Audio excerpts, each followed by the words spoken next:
Depuis la nuit des temps, l'électricité se manifeste par la foudre. À une époque où les Grecs croient que les éclairs sont forgés pour Zeus par 3 cyclopes, un philosophe, Thalès, va sans le savoir approcher du secret de la foudre.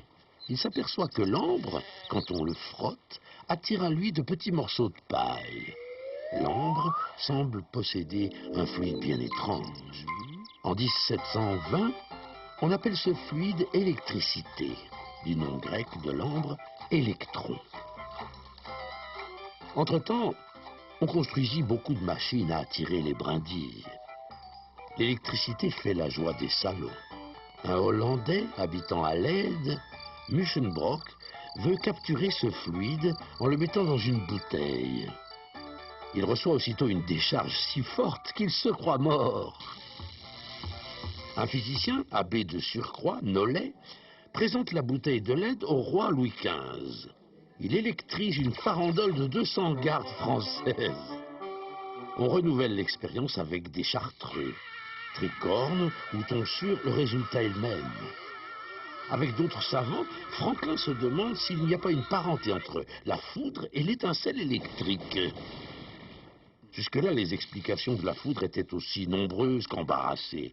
Par exemple, on croyait que des exhalaisons sulfureuses s'élevaient de la terre et finissaient par s'enflammer. Klein prend tous les risques et, sous un ciel orageux, lance un cerf-volant relié à un fil conducteur. Il frôle la mort. Le paratonnerre est inventé. Bientôt, tous les toits en seront hérissés. On voit même des chapeaux paratonnerres pour les élégantes et des parapluies paratonnerres pour les autres.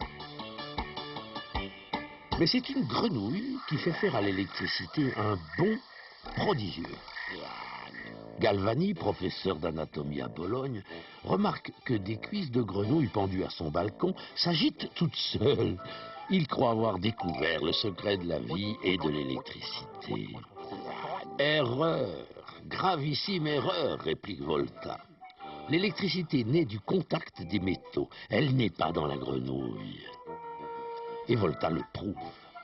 Il empile des rondelles de cuivre et de zinc séparées par des rondelles de feutre humide.